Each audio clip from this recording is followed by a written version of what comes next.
it's this thing in your eye, and it's like really itchy, and then it gets red, and it's like usually it's on your upper eye, so like one of your eyelids is like farther down. Yeah, and it was like doing nice. It's not good. No. So, man, we got some excited learners in the room here. Liliana got her hand on her face. See? Hey. Say hi to your classmates. Hello. Come on, folks. Say hi. Hi. Hey. All right, cool. So we have got hybrid learning going on now. And remember, your class is always 5 to 6 minutes longer with the bell. So that means I get to get long-winded, and then I got to be a lot shorter next period. All right. Those of you on the Zoom who are not looking at me right now, but looking at the computer. Oh, is this weird? Can you see yourselves now? Lucy, can you see yourself? Isn't that crazy how that works? I got a new computer screen. All right. So I'm trying to figure this whole thing out, obviously. But give me about 90 seconds of the in-classers, talk about some expectations. Go on to modules and go to this week, and there you're going to find the notes for today. Russia notes. You'll find a place to submit your DBQs, and you will find a notes quiz that you're going to take later in the class, not right away. Okay? So, Zoomers, go ahead and do that now, please. I'm going to mute for about 90 seconds.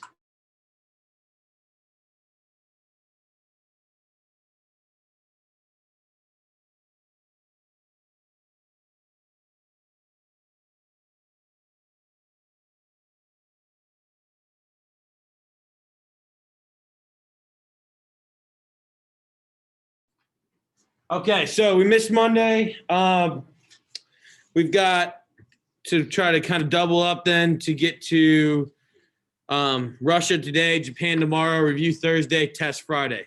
All right, over 27 and 28. So that being said, that's where we're going to cover some content here. Try to work in some documents, but we won't get to as many as I probably want to. And then Thursday, we'll try to wrap it all up, do some kind of activity between the Ottoman Empire, Qing China, downfall of China, and then Russia and Japanese westernization. All right. So that's what we're looking for. Still got people coming in the room. And I would say if you could try to be here on time from now on, that would be helpful because obviously people in class are here. Let's see what that does. All right. On that note, we're going to shoot into Russia and see where it takes us. I did not send out a schedule for everybody, but I believe this class goes to 12:43. So we'll see where that takes us. I can also do this. That's fancy. Find that. That's not what I want. So let's go over here.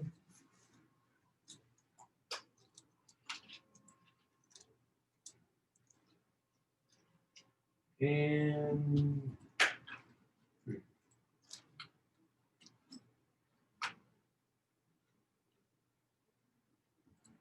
all right, there we go. So I'm going to see if this works.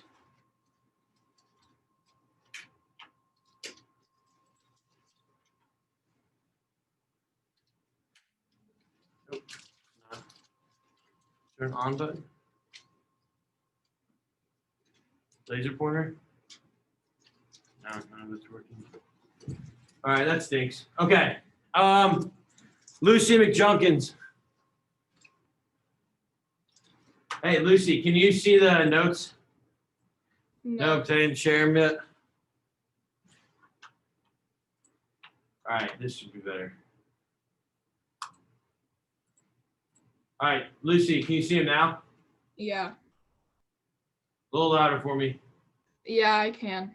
Okay, great. All right. I don't know, Mr. Renshaw, this is pretty annoying. Yeah, I was watching Zoom to see. How annoying this is? Just what it looked like. Yeah, what it looked like. Yeah. Yeah. All right, so basically we're gonna dive into a little bit of Russia in the 1700s, not much because we already talked about Peter the Great, Catherine the Great, and then we're gonna jump into Russia's failure to do what they were supposed to do, which was adopt to the West like everybody else did. So let's talk about Russia. Oh, what is happening here?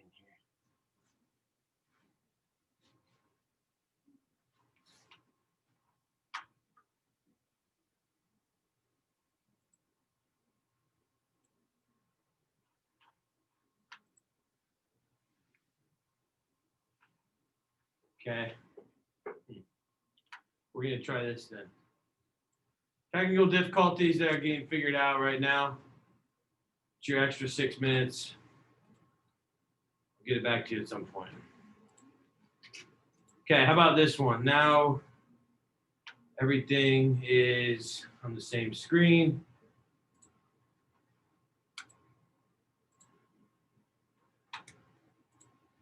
You guys got that up here? All right, there we go. What did you say?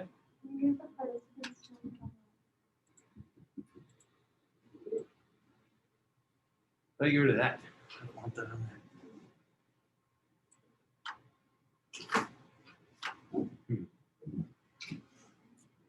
All right, so you have to see them for some reason, but I can probably do this. How's that? You all good with that? All right, so we'll talk about Russia here, and let me see if I can go back. All right, perfect. All right, so talk about the differences in Russia between like Germany, which you remember unified in the 1800s, Italy, France, Great Britain, United States. Okay. Powerful countries that were getting industrialized. Then you look at you got to take a look at the Ottoman Empire, which you talked about. Obviously China thrown into that mix. Okay. Latin American countries, etc. All right. And so when we think about some of the characteristics that they had versus what Russia had, you see some stark differences. I mean, one is they still had absolutism in the role of a royal family and the czar. Okay. Most of you are probably thinking to yourselves like that whole idea of absolutism went away with what? What revolution?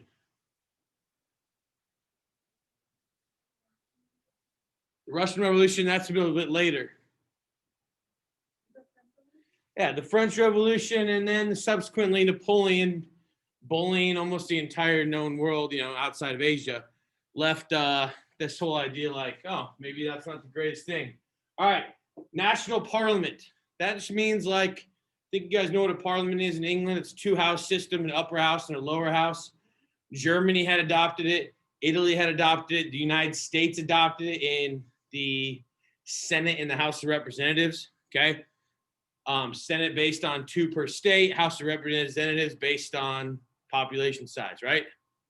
Okay, similar in England to their parliament. Now, political parties. Why political parties? Political parties form so that people can feel like they have a sense of unity and they can gather around to kind of push their own agendas around. Well, when you have no parliament, no political parties, no elections, and an absolute ruler, the only people that got to make any decisions were the highest nobles in Russian culture. Okay, so does this sound like a great place to live in?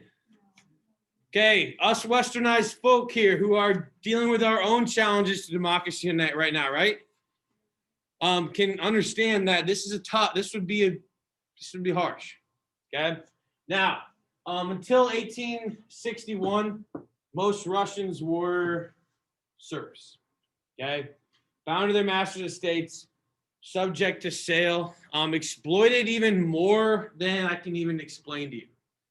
One of the books I read in the trilogy by Ken Follett. It goes into how bad the life of a Russian serf was prior to 1900.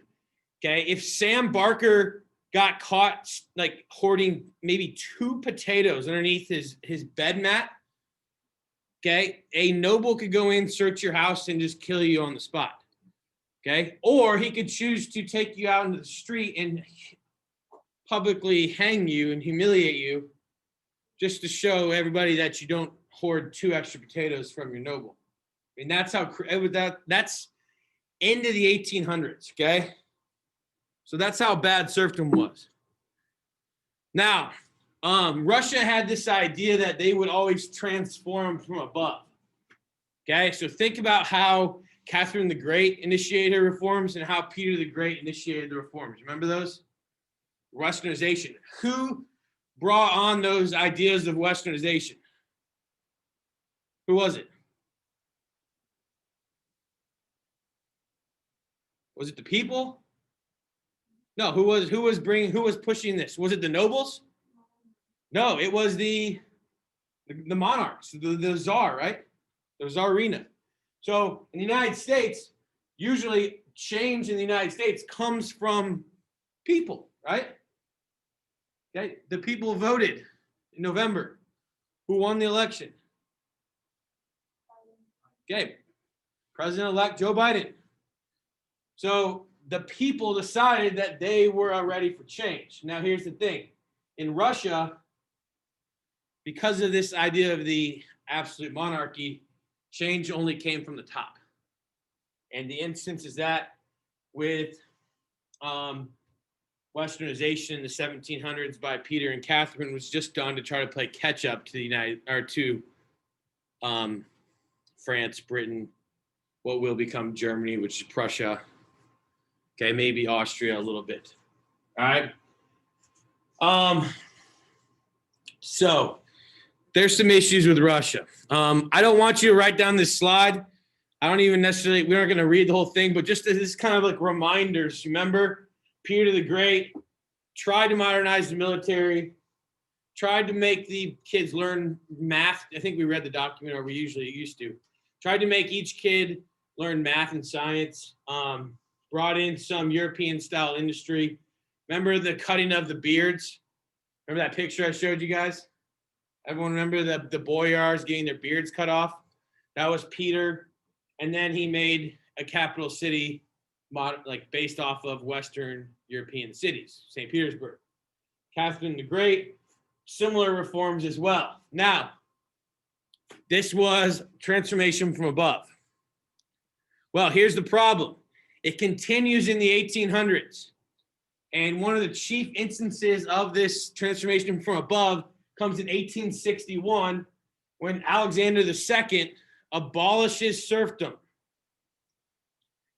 Let me put someone on the spot here who wants to answer. Who wants to get a cold call?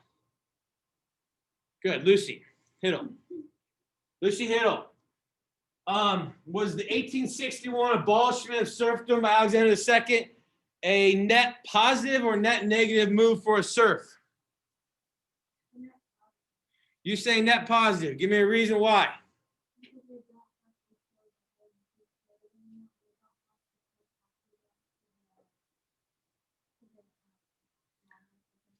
Okay, her response is no more death by the 2 potatoes like Sam Barker stole. Okay, and she said that they don't have to pay taxes anymore. Okay, that makes it sound better, right? But think about the America South in 1865 when the Civil War ended. Was life better for African Americans in the United States? Negative. Not only did they now not have any land, but they now had to pay for the land to farm it. Reverse it, okay? The serfs had to pay what's called redemption payments.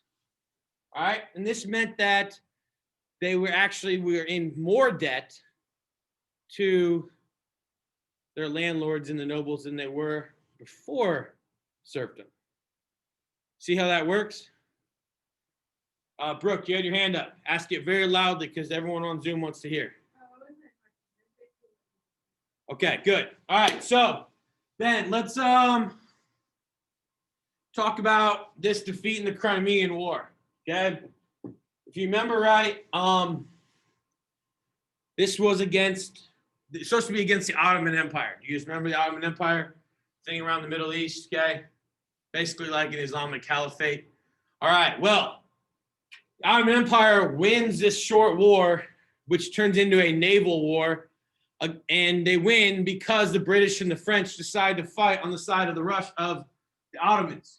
Rarely do Christians and Muslims come together in world history to fight together. You with me, Stanley? That's a rare one, okay? So that happens, though, because of the Industrial Revolution and the imperialism. So when this happens, Britain and France's free army, where soldiers are fighting to get paid and to make a living for their family, versus Russia's conscripted army, where it's a bunch of serfs who are being forced to serve in the military, basically said, all right, we got a problem. And so it was this loss in the Crimean War when Russia said we need to have some of that top-down iron fist decision-making here.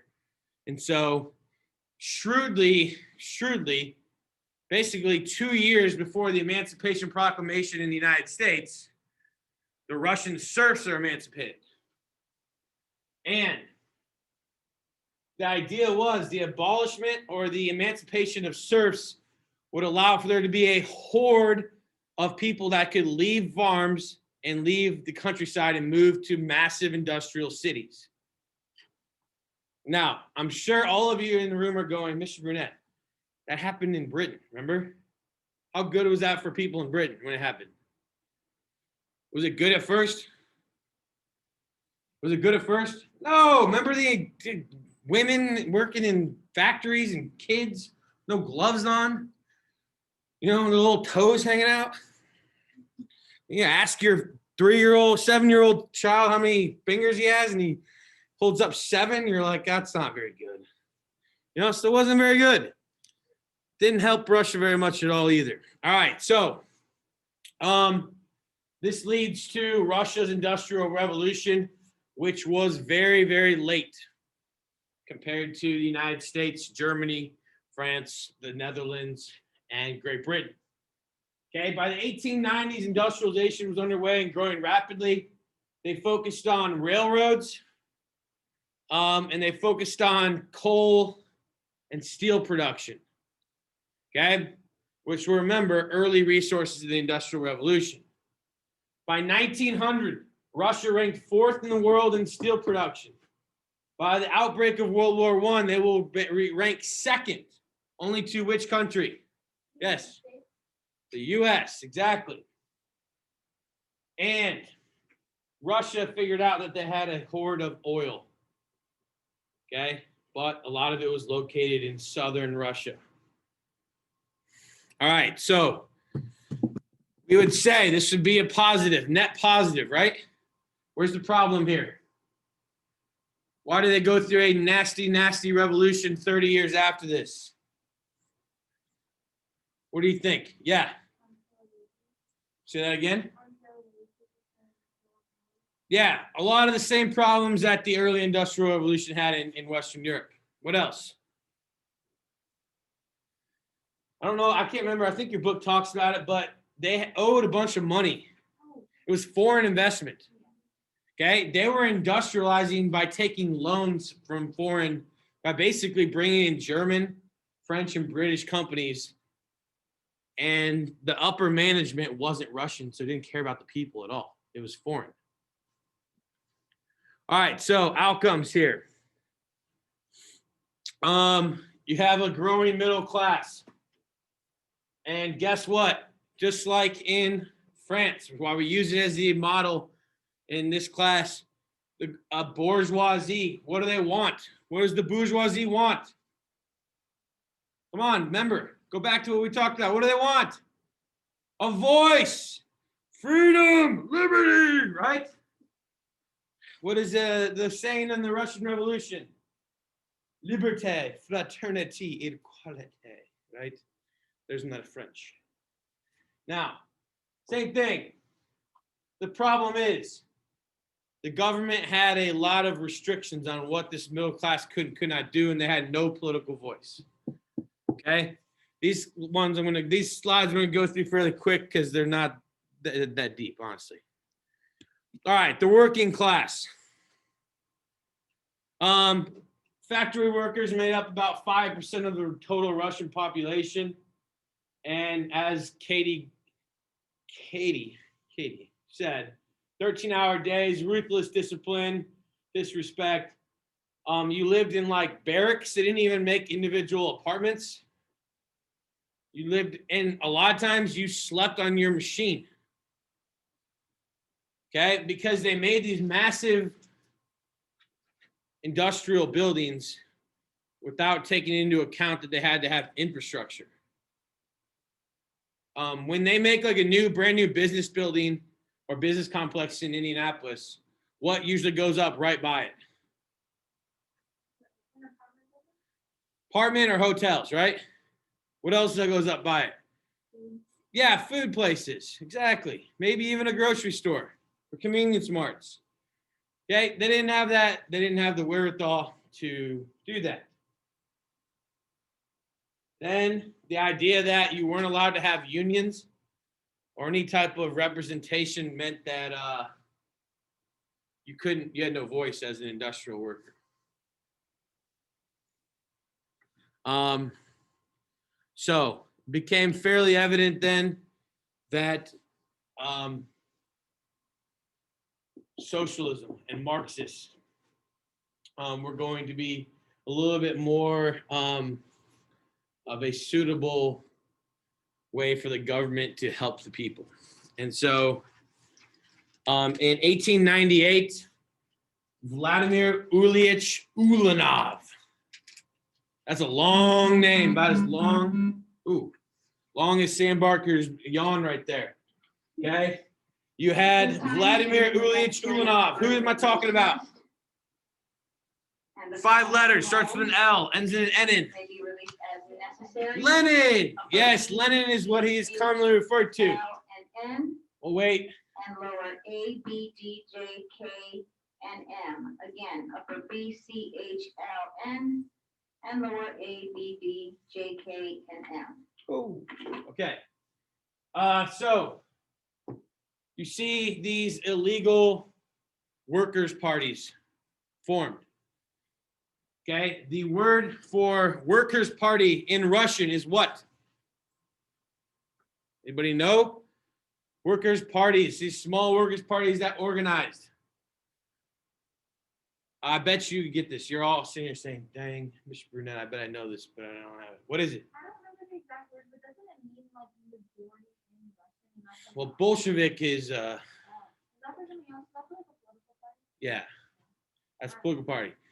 The word Soviet just means workers' councils. So the Soviet Union was the union of workers' councils. That's what a lot of Americans don't know. It's like saying, it's like the whole idea that, the word Allah is so confused, it just means God. Okay, so this would boil over then into a formal, I wouldn't call it a formal rebellion, but they call it the Russian Revolution of 1905. I like to call it Bloody Sunday.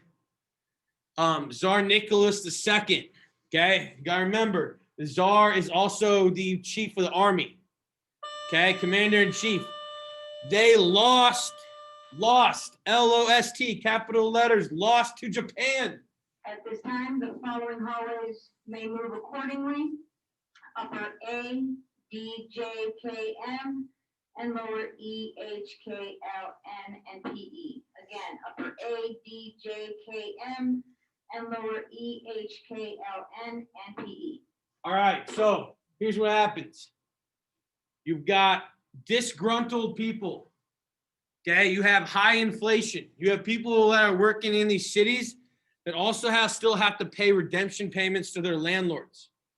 So some of them even farm half the year and then go work in factories half the year. On top of that, you have this inflation is so bad that people would leave their factory job, go wait in line for bread. By the time they got in line for a piece of bread, whatever they had gotten paid that day wasn't enough for a piece of bread, or there was no more. Because Russia was pouring so much of its money and resources in this industry, and yet they lose to Russia in the Russo-Japanese War of 1904-1905. Now, some of you in your math are playing this game and you're going, Mr. Burnett, Japan beat China in 1894, 1895, and then Japan beat Russia? Japan is like the size of Muggsy Bogues, and Russia is like Yao Ming, okay? Or Ming Yao, however Mr. Renshaw wanted to say it the other day. Like, that's a tall person versus a small person. That's a big country versus little country. Dang, what happened in Japan? We can talk about that tomorrow, okay? It's gonna be fun. Okay, Japan is like the little giant. Now, here's the deal. When this happens, you have a bunch of people outside of the Winter Palace in Moscow. Mostly, if you look at this picture, everyone see this? There are women on the bottom right. You got women in these political groups that were legally formed, pushed women and children in the front of the line. Okay, in front of the Tsar's Winter Palace. And they're cheering and they're saying, we want bread. Okay, we want money. And does the Tsar agree to fire on the women and children? Anybody know? Does the Tsar agree to fire on the women and children? No. Guess why? The Tsar is not even in the Winter Palace. Okay, the Tsar had two palaces, one for the summer in St. Petersburg, one for the winter in Moscow. He's not even home. And his guards fire on the people. Okay, this creates an uproar of risings, mutinies. Okay, peasants, military, students, people who are not Russian but are subjected to Russian rules. Okay, and this is a revolution that no one ever heard of. Everyone knows about the Bolshevik Revolution or the Revolution of 1917, right? The one that gets Russia out of World War I. People rarely in history understand that the seeds of that revolution were already sown in 1905. Okay, Nicholas was in trouble. Take a look at this. Okay, here in the purple, you see where peasants basically went in and started taking off the heads of their nobles because they had much more numbers. If you look, Soviet councils in all of the big cities, strikes with the triangle. And then remember, the army is made up of peasants as well. And so you'll see them start to rebel also. Go back there, Stahl. All right. Now, what does this say to the common person? What do you think? I mean, to you as a student, what do you think should happen from here? Using common sense or what's that word? Rationality. What do you think? What do you think the Tsar should do? Yes. Should the Tsar make reforms or should he let the people decide what they want to do? So stop the top down and start letting the bottom up make some decisions. See that? Does he let that happen? No. So the revolution is suppressed and unsuccessful, but there are a handful of somewhat liberal changes that are made. Okay, the list goes on and on. Some of the more important ones, the Stolpen reforms. Okay, Peter Stolpen was his economic advisor, kind of like the Jacques Necker of Louis XVI. He was supposed to help the people out. And so he made some economic changes where he tried to promote more free business, lessened what the serfs had to pay the nobles, opened up so that you could have a little bit of a capitalist economy. Constitution, trade unions are legal. They created a national assembly or parliament called the Duma. If you didn't have that in your notes, make sure you jot that down, the Duma, okay? So, censorship is eased, primary education for everybody, and continued industrial development. And so you have some political relief, some social relief in the Stolpen reforms, and you're supposed to kind of make everybody happy. But where's the change coming from? Top down again. All right. Unfortunately, or however you want to look at it, it didn't work out. All right. And what happens was it wasn't far enough of a reform to change the opinions of these parties that had been created. Okay, these workers' councils called Soviets. It wasn't enough for these people in industrial towns to have any type of relief. Within 2 years, Nicholas II had gotten rid of the Duma. So they spent enough money. The Duma was literally like our Capitol building. Okay, that's how fancy it was. And he just says, you're no longer going to meet. I don't need you. Don't advise me. Okay, how would that work in the United States? There'd probably be a revolution, right? If the president were to do that. Okay, think about that. Now, he sends out secret policemen to crack down even harder on people that want freedom of speech. Okay, and this is where he actually starts, the secret police start to kick out any political dissidents.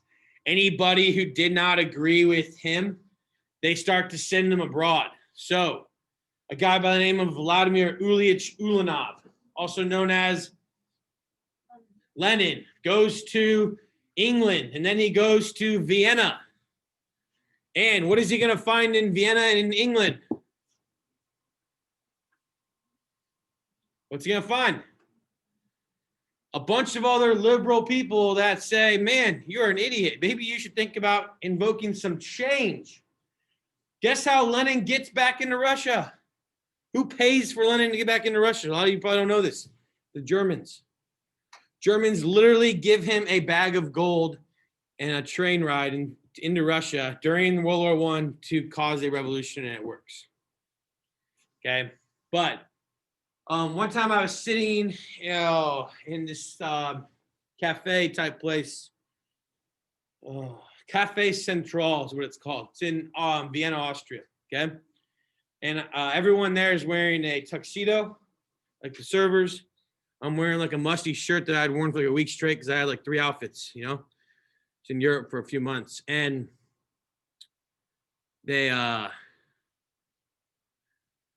looked on the wall. And there was a picture of Adolf Hitler and Lenin in the same cafe, eating in the same cafe. Creepy, right? So this whole idea of fascism, socialism, dictatorship, communism, the seeds were grown through the lack of political opportunity for these lower and middle classes who started to get educated. Everyone with me on that? You know who else ate that cafe? Charles Darwin was on the wall. It's weird.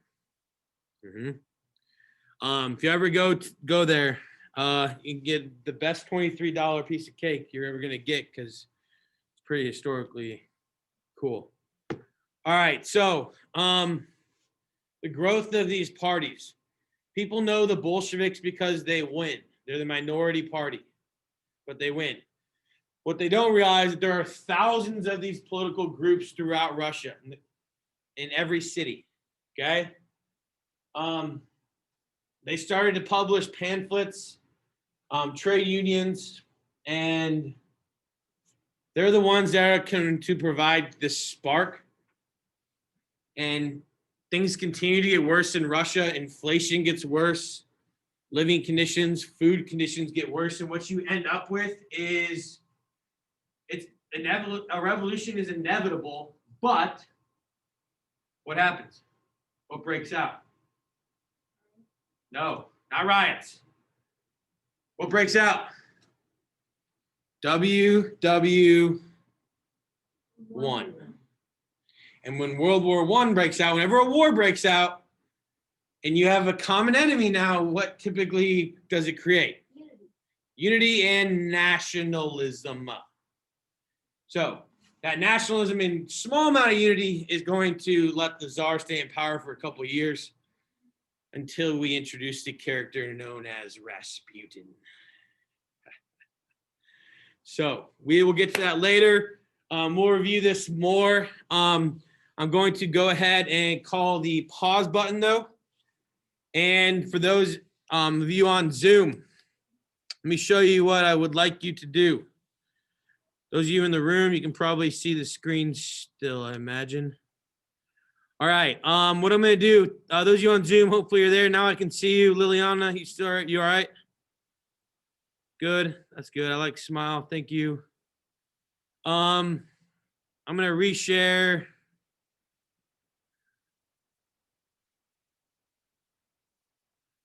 Go here, I think that's what I want. And all right, here under modules, we've got, these are the notes we just went over. You've got the notes quiz. It's only 10 questions, and it's, I think, 7 out of the 10 are true, false. Okay.